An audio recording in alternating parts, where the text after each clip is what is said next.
Assalamualaikum warahmatullahi wabarakatuh. Perkenalkan, nama saya Irnia Riani dengan NIM 2330811104. Di sini saya akan mengerjakan tugas UAS dari mata kuliah Manajemen Operasional dengan dosen pengampun Bapak Sofyan Sauri MAB.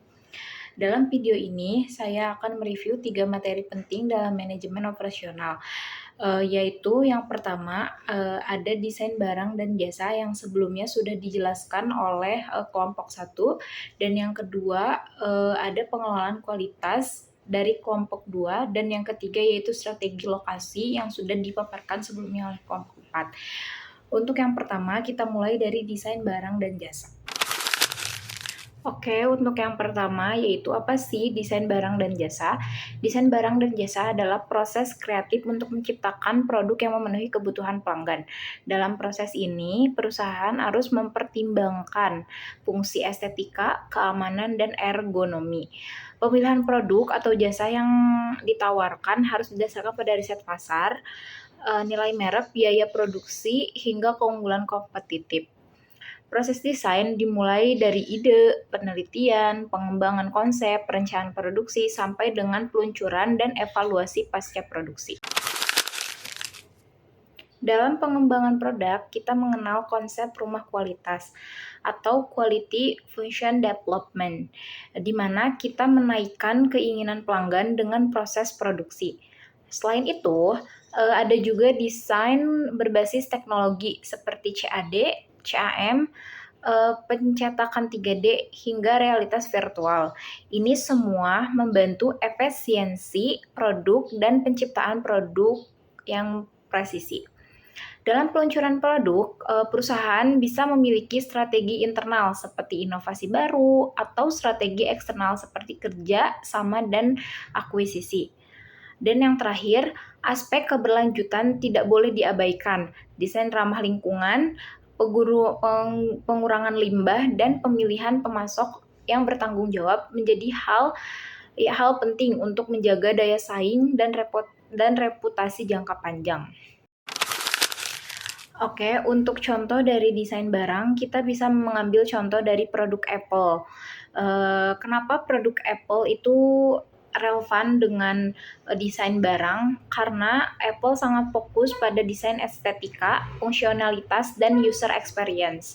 Contohnya, Apple dalam mendesain iPhone tidak hanya memperhatikan performa teknis, tapi juga pengalaman pengguna dan estetika.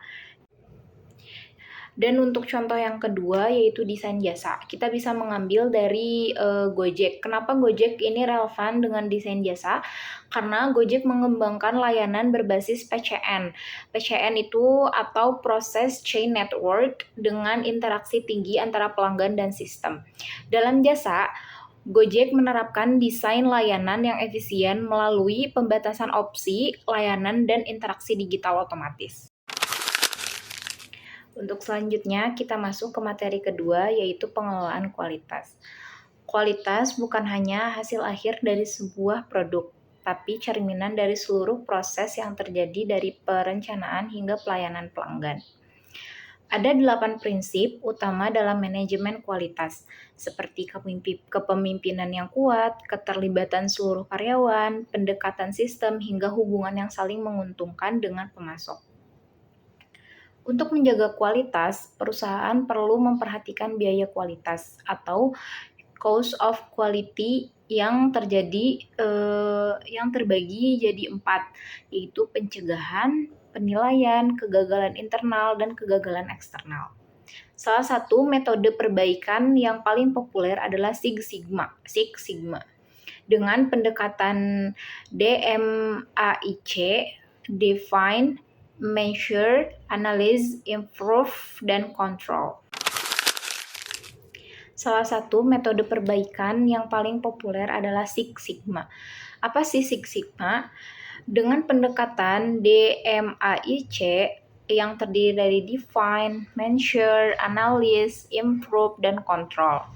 Selain itu, perusahaan juga menerapkan konsep TQM, Just in Time, hingga pemberdayaan karyawan, agar kualitas bukan hanya tanggung jawab manajer, tapi semua orang di dalam organisasi. Jangan lupakan 7 tools utama kualitas seperti Fishbone, diagram, full chart, dan Pareto chart yang membantu analisis masalah kualitas secara sistematis. Oke, untuk contoh dari pengelolaan kualitas, kita bisa mengambil 2 contoh yang pertama dari perusahaan Toyota, yang kedua dari perusahaan Nestle. Kenapa Toyota relevan di dalam pengelolaan kualitas? Karena Toyota adalah pelopor TQM dan JIT yang menjadi standar dunia. JIT itu just in time. Toyota menjadi contoh utama dalam menerapkan TQM di mana seluruh elemen organisasi terlibat aktif dalam menjaga mutu. Dan contoh yang kedua yaitu tools dari Nestle. Kenapa Nestle menggunakan Six Sigma untuk mengurangi cacat produksi dan memperbaiki layanan distribusi? Karena kenapa Nestle menggunakan pendekatan Six Sigma untuk mengendalikan mutu secara statistik, terutama dalam pengawasan produk makanan massal. Terakhir, kita bahas tentang strategi lokasi. Strategi lokasi adalah proses operasional yang paling menguntungkan dan strategis untuk bisnis. Tujuannya yaitu menjangkau pasar, mengoptimalkan logistik, dan memaksimalkan profit. Beberapa faktor utama yang mempengaruhi keputusan lokasi adalah biaya operasional, kedekatan dengan pasar dan pemasok, stabilitas politik, serta resiko nilai tukar. Dan ada juga beberapa metode evaluasi lokasi. Seperti yang pertama, metode pemeringatan faktor untuk faktor kualitatif. Yang kedua, analisis biaya volume untuk mengevaluasi total biaya. Yang ketiga, metode pusat gravitasi untuk menentukan titik distribusi ideal. Dan yang terakhir atau yang keempat, model transportasi untuk mengoptimalkan alokasi pengiriman. Untuk bisnis jasa, strategi lokasi juga mempertimbangkan daya beli konsumen, aksesibilitas, serta kesesuaian antara lokasi dengan citra merek. Contohnya adalah strategi Starbucks yang memilih lokasi di pusat keramaian dengan mempertimbangkan kompetitor, segmentasi pasar, dan visibilitasnya. Dari keseluruhan pembahasan, kita dapat menyimpulkan bahwa ketiga materi tersebut merupakan 3 elemen penting yang saling berkaitan dalam manajemen operasional. Contohnya seperti desain produk dan jasa, baik tidak hanya menciptakan nilai bagi pelanggan, tetapi juga memperkuat posisi perusahaan di pasar. Proses desain yang sistematis dan berorientasi berkelanjutan mampu meningkatkan efisiensi sekaligus menjaga lingkungan.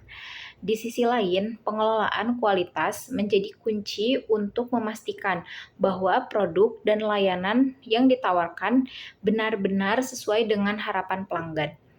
Dengan menerapkan prinsip Total Quality Management dan Six Sigma, perusahaan tidak melakukan perbaikan berkelanjutan yang berdampak langsung pada keputusan dan loyalitas konsumen. Dan yang terakhir, strategi lokasi, menentukan bagaimana perusahaan menjangkau pasar dengan lebih efektif dan efisien. Penempatan fasilitas yang tepat bisa menghemat biaya, mempercepat distribusi, dan meningkatkan daya saing di tengah persaingan global.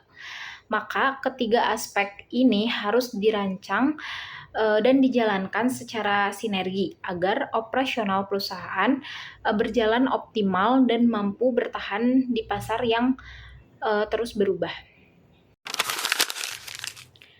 Demikianlah pembahasan saya mengenai ketiga materi tersebut yang terdiri dari desain barang dan jasa, pengelolaan kualitas, dan strategi lokasi. Semoga video ini bermanfaat untuk memahami bagaimana ketiga aspek ini saling berhubungan dalam kesuksesan sebuah perusahaan. Terima kasih sudah menyimak. Wassalamualaikum warahmatullahi wabarakatuh.